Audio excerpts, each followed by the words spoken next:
Greetings, everyone. It is Employment Friday, and this is Cathie Wood, CIO, CEO of ARK Invest, to talk a little bit about what we believe is going on out there and how this might propagate into the future in terms of, fiscal policy, monetary policy, economic activity, market indicators, and of course, innovation.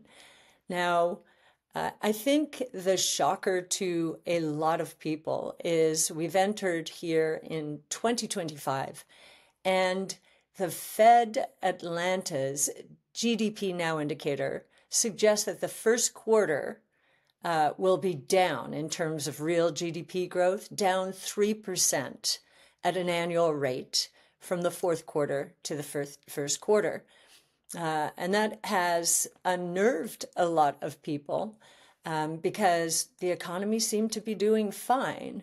But as you know, if you've been watching In the Know for a while, we've been talking about a rolling recession since the Fed started jacking up interest rates in 2022. For 3 years, a little more than 3 years now, we believe we've been in a rolling recession.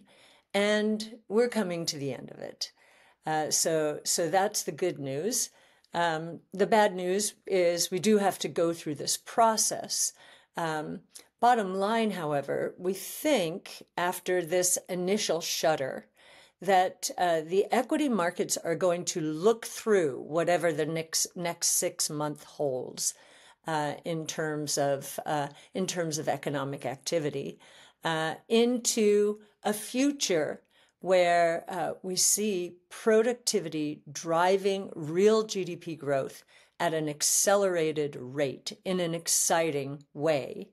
And at the same time, inflation continuing to come down because productivity is going up. Productivity is a powerful antidote to inflation. And we think we're probably on the threshold of some of the most important productivity gains in history.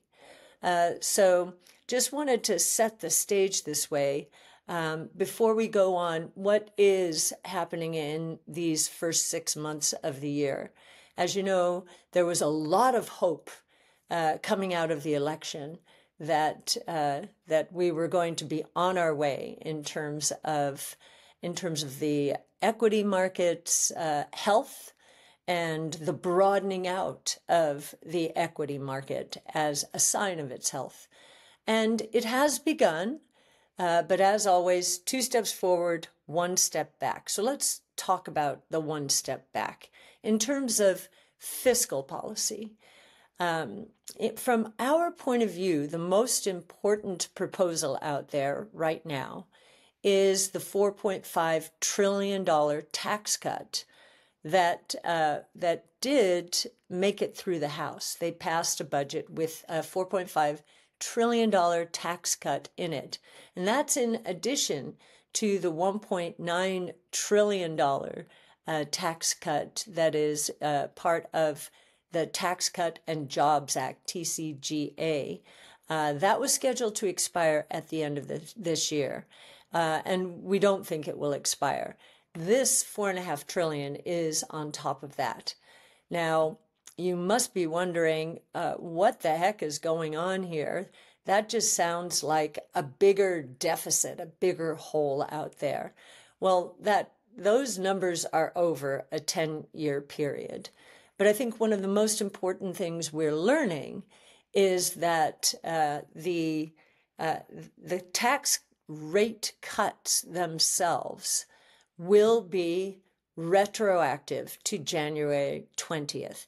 Now, that's not cast in concrete at all, but we have heard in and around the administration talk of retroactive tax cuts. Why is that so important?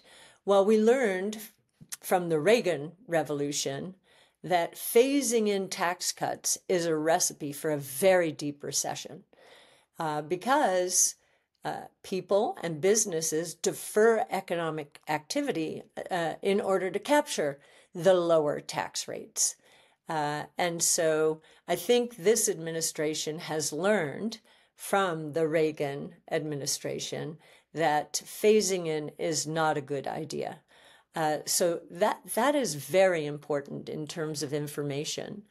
The Senate version of the budget is not out yet, and then we'll have to go through a reconciliation. I think what's so interesting about the way that President Trump has set this tax cut up is in terms of what people know is going to take place. And I think the president repeated it in his session to Congress this week. No taxes on tips, Social Security, or overtime. Now, those tax benefits are very appealing to the lower and middle class, which tends to benefit from those three sources of income. And so President Trump and team cannot be accused of favoring the rich. I think the other thing we're going to see here is that the threats and actual reality of tariffs, which is causing a lot of consternation. I do not like tariffs. They are tax increases. But I think that the president, and we'll get into this when we go through the charts again, the president is hearkening back to the early days of our country where tariffs actually supported the government. The primary source of income for the government way back then was tariffs. And then, of course, today, tariffs account for very little funding of government spending, and income taxes account for most of it, business and consumer. So we think that this tariff discussion and the actual imposition of tariffs is a setup for the last leg of this tax cut discussion and hopefully passage through Congress. We believe, and again, this is reading between the lines. Kevin Hassert, who's the president's top economic advisor, seems to be suggesting that the dream of a flatter tax rate structure is what the president is aiming for.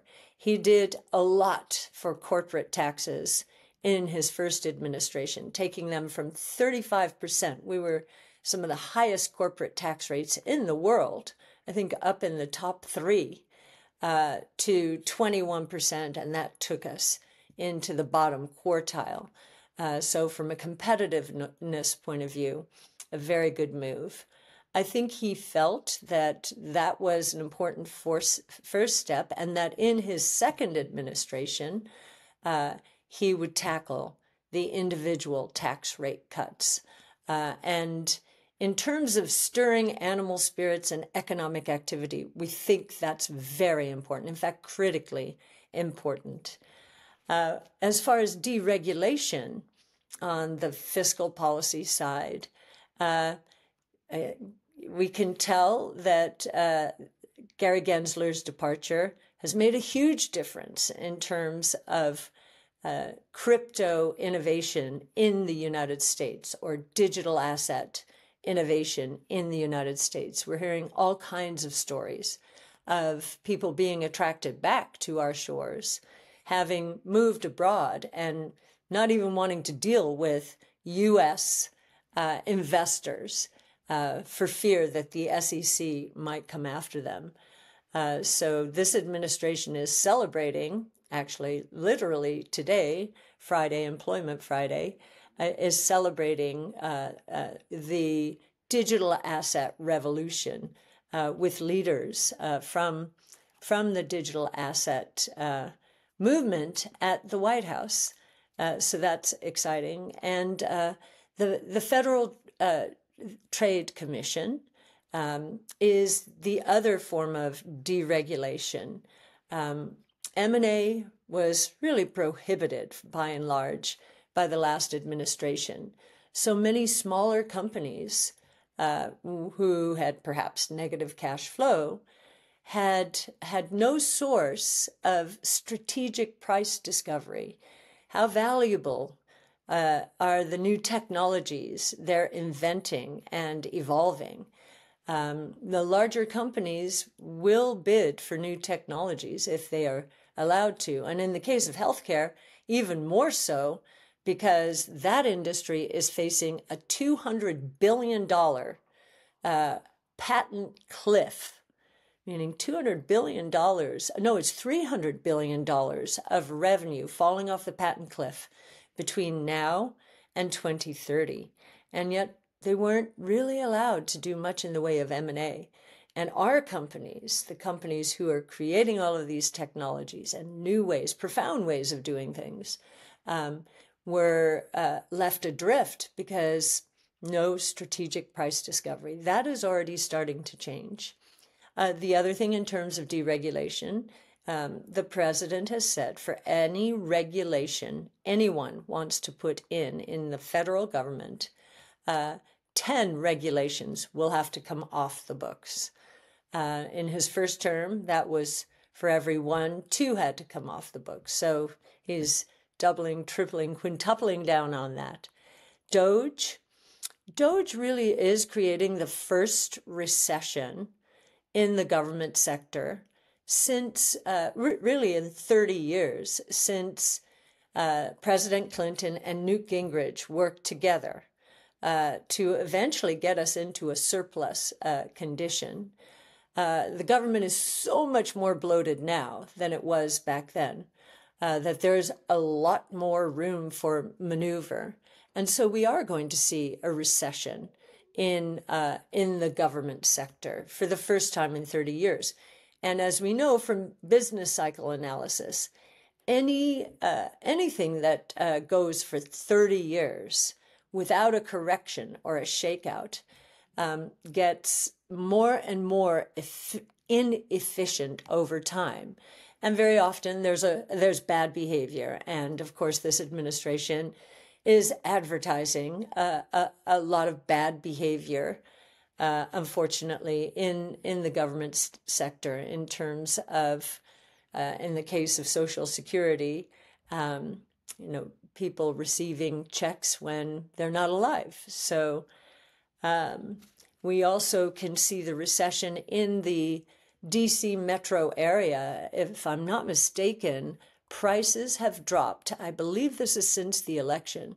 Prices in the DC metro area for housing have dropped something in the 20 to 25% range. And there is a record number of houses up for sale. We do believe that that this government is going to exacerbate that because it will try to move departments outside of the area and share the wealth with other states. And it is likely to actually dissolve some departments and push those responsibilities back down to the states. So this administration is a big advocate of states' rights and does believe that the federal government has subsumed a lot of states' rights. So now what I'd like to do is talk a little bit about why we probably are in the last phase of this rolling recession. And it is Employment Friday. I'm not going to spend a lot of time on the January employment report. It's January. There's a lot of, the February employment report. There was a lot of bad weather, a lot of distortions. But if I can give you a few statistics from other reports that have come out recently on unemployment, the Challenger survey shows that layoffs are up more than 100% year over year. This is a very volatile series. But in terms of actual numbers, I think in February, the number was 172,000 layoffs. And if you look at in the context of history, pre or since COVID, that number was in the 50 to 60,000 per month range. So that's a tripling. And then just to compare it to other recessions historically, in 08 and 09 and also 01 and 02, we got to a peak in terms of layoffs of 240,000. So this is getting awfully close to those. In COVID, the peak was understandably 400,000. I don't think we'll get anywhere near there, but that 172,000 put in perspective to 08, 09, and 01, 02. That was the financial crisis and the tech and telecom bust. It says the layoffs are getting up there. We'll also see in the National Federation of Independent Business report next week an indicator showing renewed weakness in employment, where the small business sector has been extremely weak for the last 3 years and is relapsing after a little bit of excitement after the election. We saw the ADP report. It was subpar, 77,000. And the only other thing I'll point out from this report today, government in total did add 11,000 jobs. More than all of them were at the state and local part of the government sector. The federal government lost 10,000 jobs, and we think that number is going to mount considerably. If we're taking a step back and trying to figure out why consumer and business confidence is falling now again, it's because there is a lot of fear associated with this transition from one administration to the other, and some feeling of chaos, and that's the art of negotiation. So we're taking that as such right now. But if you look at all government employment, so federal employment is less than 2% of the employment in the United States, but federal, state, and local combined is closer to 25%. And then you have quasi-government in education and healthcare, and you're talking about a third of the labor force. And so a lot of people are probably wondering, is my job at risk, or is this move shifting spending from the federal sector down towards the states going to help me? So uncertainty certainly is the watchword. The reason education and healthcare are important is if you look over the last 12 months, those two sectors have been responsible for, I think it's 95% of employment creation. And that's a 12-month moving average, but 95%.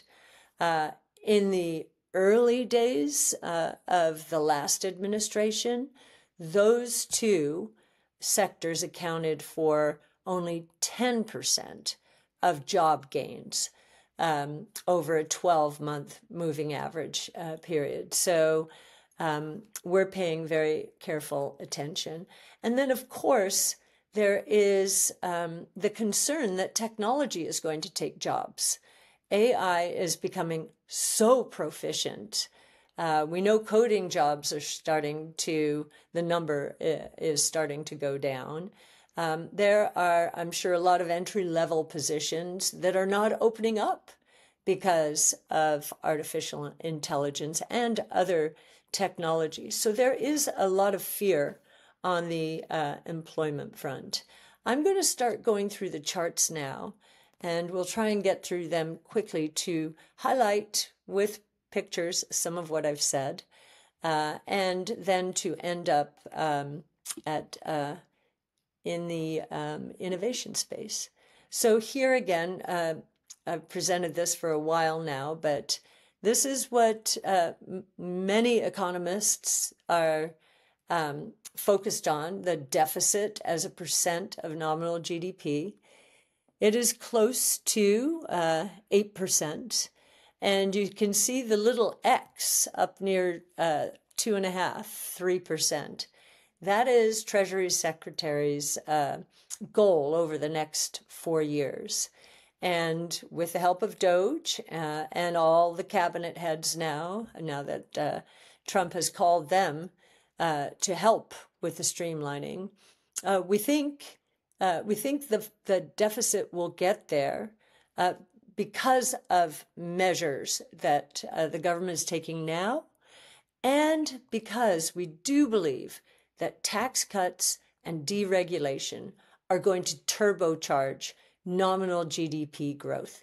The best way to grow out of a deficit, as Reagan did, or at least started the process in the early 80s, is to grow at an accelerated rate with increasing productivity. And as you can see in the early 90s through 2000, the combination of the Clinton administration and the Gingrich Congress really did get us on the right path. And we ended up with a surplus that we have really not seen since the tech and telecom bust. We actually think we will see one. It may not be in this during this administration, but the wheels in motion, just like in the 90s, we think will carry forward. The momentum will carry forward. On the next chart, again, illustrating tariffs, that was the source of government income in the early days of this country. And as you can see, the income tax and corporate tax rates did not come into existence until the early 1900s, nor did the Fed. And you can see the trade-off that's taken place. We think that President Trump is thinking about bringing back a little bit more of balance here. We'll see if he's able to accomplish it. But I think, importantly, we'll need those tax rate cuts to offset the deleterious impact of tariffs. Now, many countries will offset tariffs by devaluing their own currencies, meaning the purchasing power of the dollar goes up. That's certainly what China did in the first Trump administration. So we'll see what happens there. Okay, on to monetary policy. We've shown you this this chart for quite some time. Money growth is 3.9% on a year-over-year basis. That's in the purple there. It had been negative, and monetary policy works with lags. That's why we put the green line, which is inflation. We've lagged it relative to, or I should say, pushed ahead the money growth numbers. And as you can see, there's a little bit of consternation that inflation has not continued down to the 2% area or less.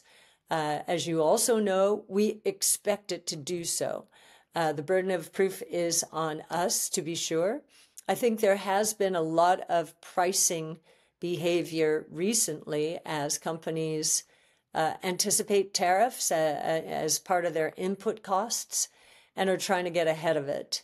But we think the resolution will be to the downside here, sort of following what money did. And one of the reasons our conviction about this has grown is the velocity of money, or the rate at which it turns over, is starting to roll over.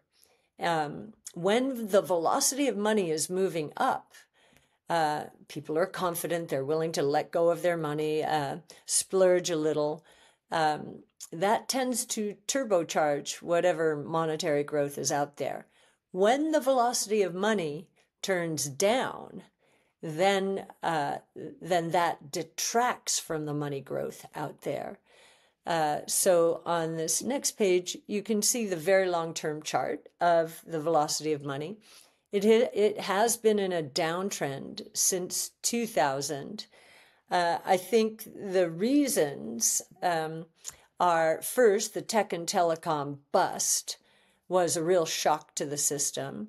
Then we had a little bit of a cyclical rebound in the 04-05 time period, and then continued down primarily because of the excesses that became clear in the housing sector, led to the crisis, the global financial crisis, which again put a lot of fear into consumers and businesses.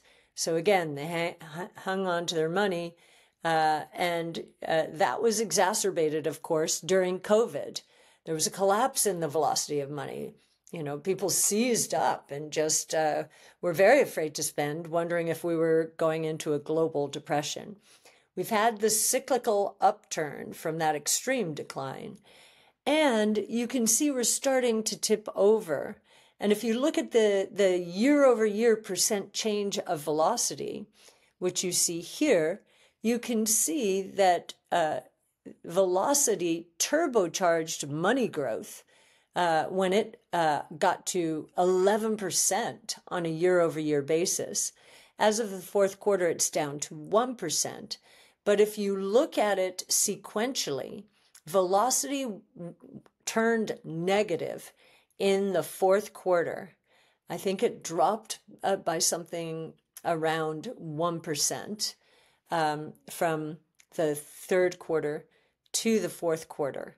And we believe that fears about employment that I just described from such a huge swath of the employment base out there is probably going to cause a continued drop in velocity sequentially, which will turn into a year-over-year drop. So if money supply growth were to stay at 3.9% and velocity were to drop 1% on a year-over-year basis, then that would be a nominal GDP growth. This is mathematical.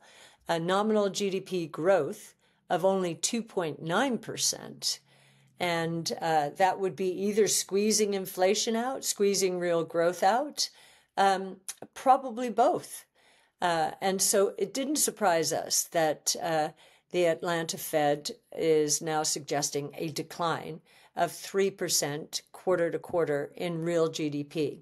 Now, some of that is a function of the massive increase in imports in the first quarter. In January alone, month over month, imports went up, I think, 12%. So on an annualized basis, that'd be the equivalent of well over 100%. So that's a real drag. Imports subtract from GDP. Now, the other side of imports, as they work their way through, is they either end up in inventories or they're consumed. So, we will see the other side of that import growth in the next few months. So let's see, we'll take you on now to, again, you can see the consumer was beginning to feel a little better about things, punctuated by, the election-related peak. And now it's unraveling a bit. And uncertainty, which is another metric in this index, is back near a record high. And that's understandable. There are a lot of moving parts as this administration takes over and owns its policies. And we also know President Trump, the art of negotiation, sometimes you need chaos to bring more and more people to the table. And that certainly seems to be working geopolitically. Another reason people are upset is, well, egg prices, bird flu, that's capturing a lot of attention, of course. But other prices have gone up in here. For a time, oil, gasoline was going up. And this was the result, a backup in inflation expectations. The Fed really doesn't like to see this. And even more so, the Fed doesn't like to see this measure of inflation expectations, 5 to 10 years ahead, increase to a level we haven't seen since, goodness, it looks like the late 90s. It might have even been 1994. Interesting, that again is the period when Clinton and Gingrich were wrestling the government sector to the ground. And of course, inflation fears were part of the reason back then as well. Oil prices have turned back down, and this president wants another 3 million barrels of oil produced in this country. And so it's taking off all kinds of regulations to encourage it.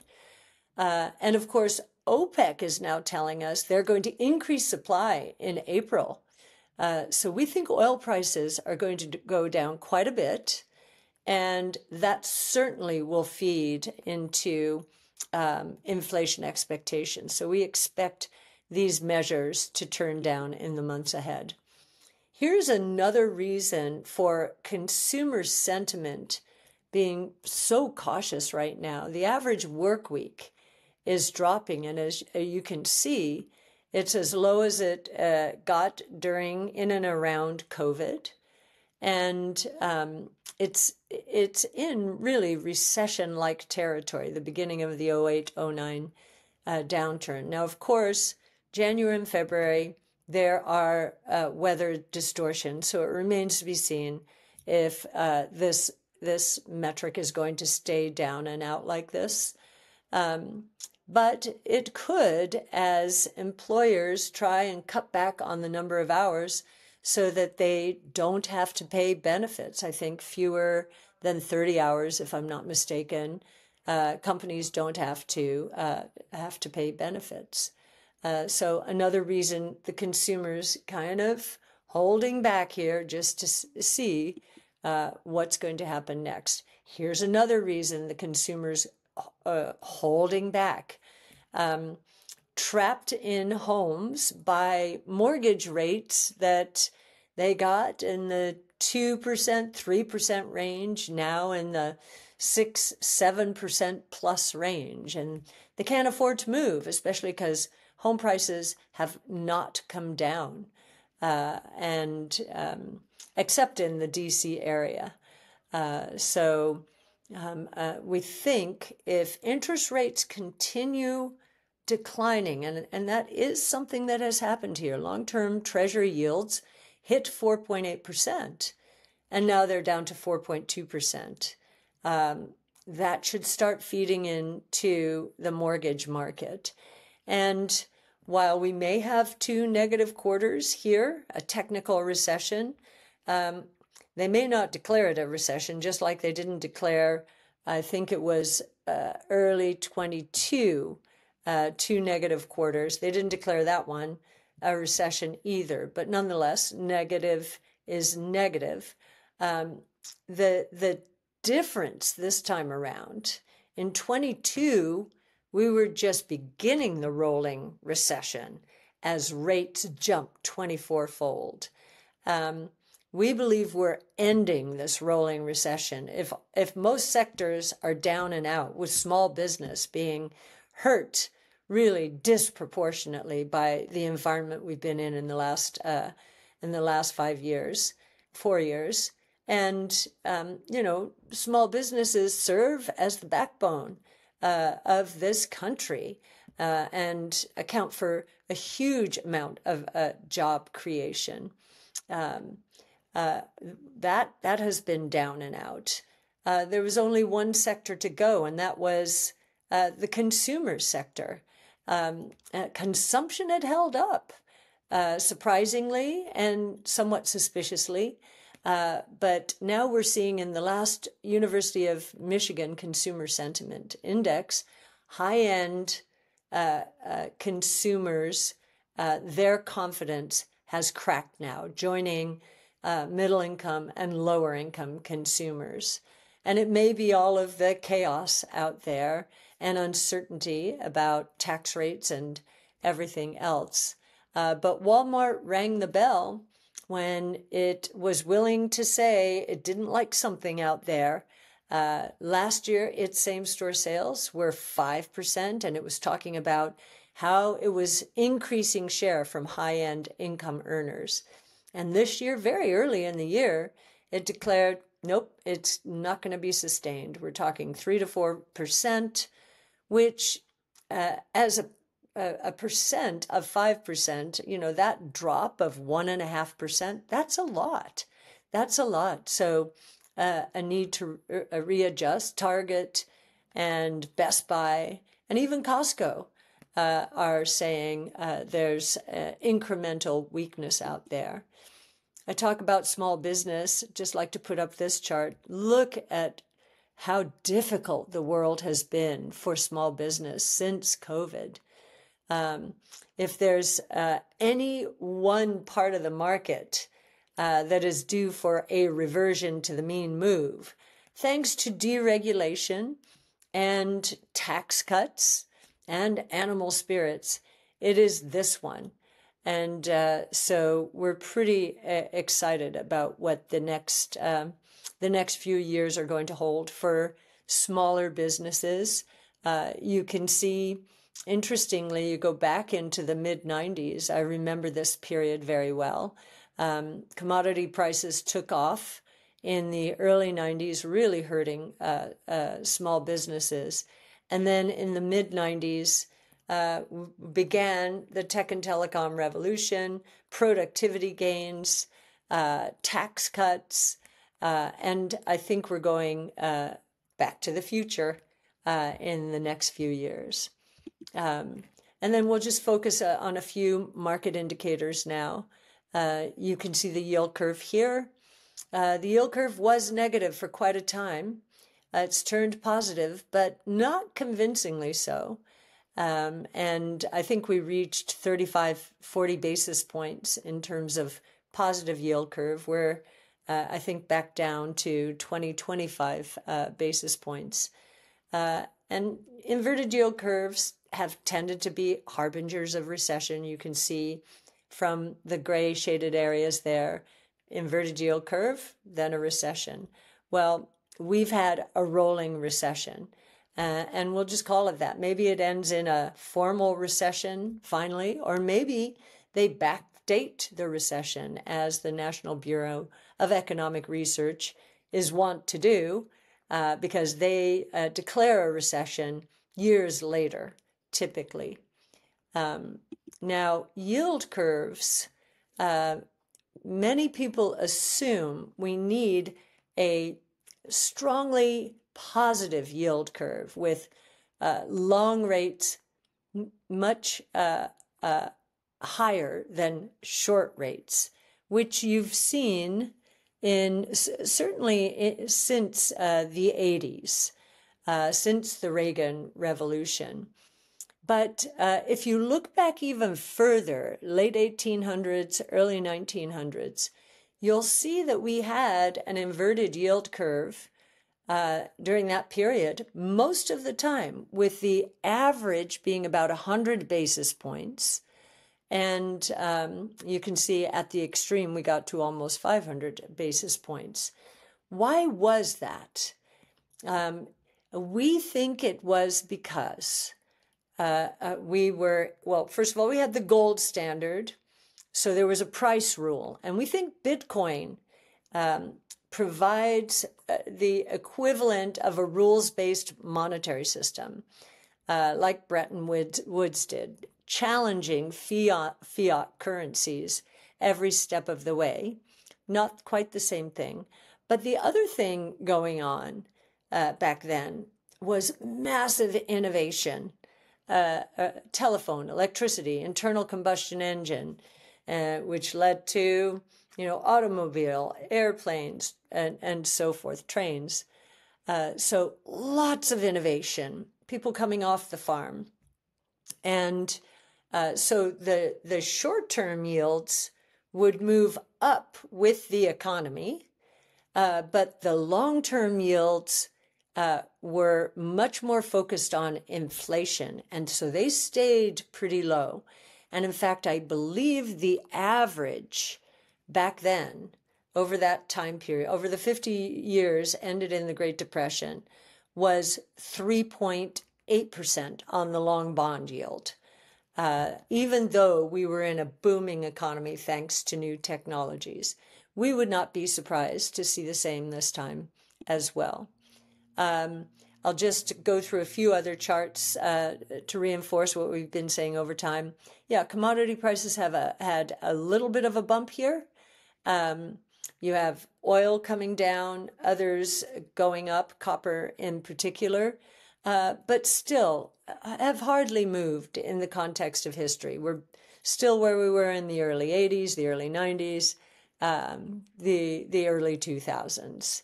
And then you can see that one of the reasons is the dollar's been going up. A lot of people are talking about tariffs really taking the dollar down because of fears about economic growth and recession. You can see in context what has happened here. Yes, we've had about, I'm going to say, almost a 5% decline in the dollar, but you can see in the context of history, it is still at the stronger end of a range that's been in place since 1990. And very importantly on this next chart, in taking metals relative to gold, the metals price relative to gold, in the purple line here, we're back where we've been during recessions. And the interest rate, however, has not behaved as it has historically.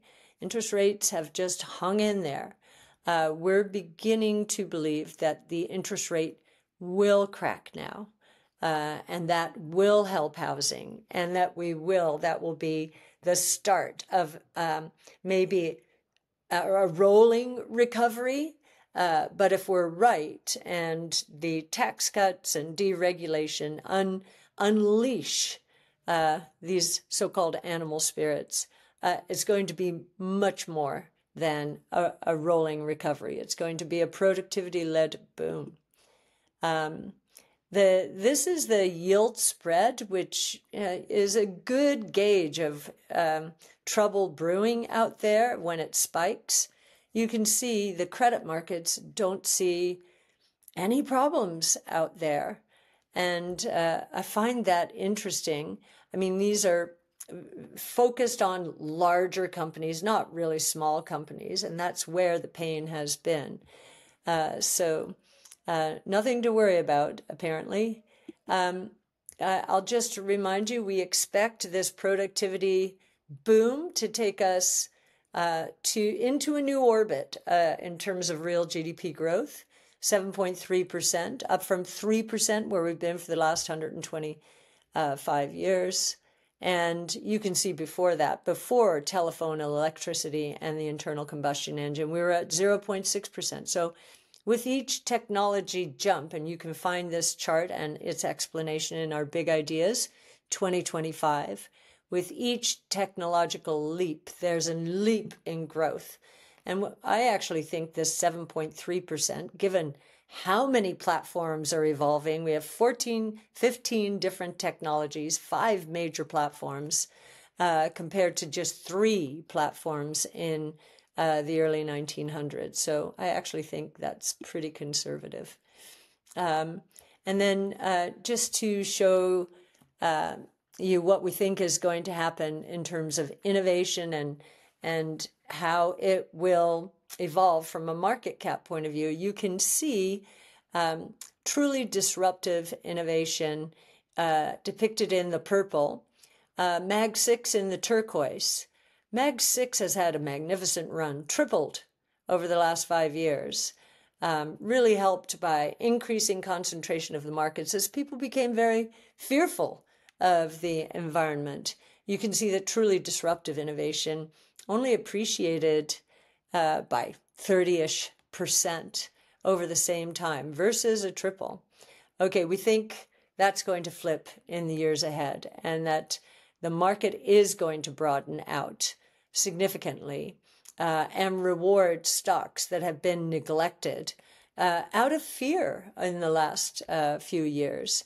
And while 2 steps forward right after the election, 1 step back recently, if you look at the innovation indexes out there and strategies generally, you'll find that there was a breakout after the election, and now there's a testing going back to that breakout.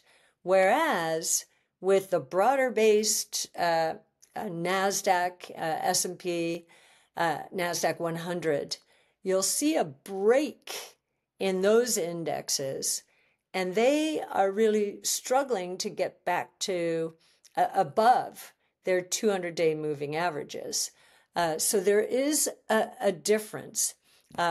We've had a bit of a correction here in terms of truly disruptive innovation, but I do believe that this bull market will continue to broaden out and perhaps be one of the strongest bull markets in history if we're right, that real growth accelerates as inflation maybe even turns negative thanks to these new technologies. And just to end on some interesting charts, our chief futurist Brett Winton whipped up this week. So here you can see daily active users by the various AI chats out there. Actually, a better view of this is a log chart view. And you can see how far ahead ChatGPT is relative to the others. You can also see what happened with DeepSeek, how powerful that move was, that aha moment. Many people here in the United States weren't paying attention to it until they published a paper about being able to develop R1 on a high-end workstation instead of using huge numbers of GPUs in data centers. Well, we don't think that's quite right. We know that the company backing DeepSeek has a 50,000 GPU cluster, and that it probably used it in pre-training, and maybe it developed the last leg of that model on a high-end workstation.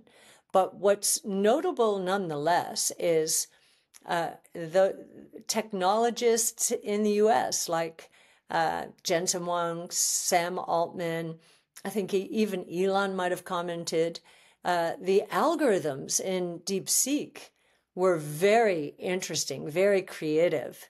And that's one of the reasons you see the uptake here.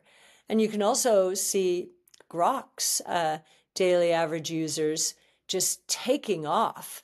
I mean, faster than DeepSeek did. It took a while to gather momentum. So don't underestimate Grok here.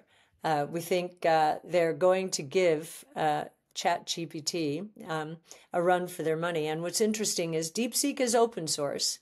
Grok says it will open source when it launches a new generation of large language models. So open source, Meta's Llama, large language models.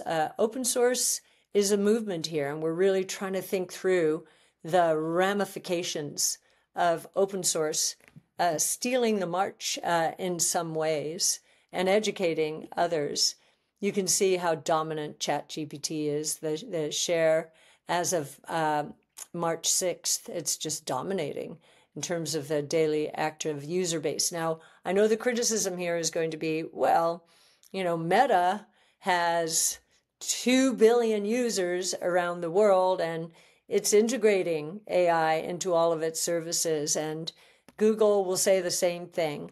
But we thought that these more pure play looks at large language models was interesting. And finally, here's the daily active users added per day. You can see ChatGPT here again, the leader by far. You can see DeepSeek losing at the margin, so they need to refresh and keep the users excited. And there you can also see Grok really coming on strongly relative to Claude, Google Gemini, and Perplexity. So with that, I will bid adieu, and we'll see you next Employment Friday. Stay tuned for our market updates as we do every month, and again in the know every Employment Friday. So thank you so much.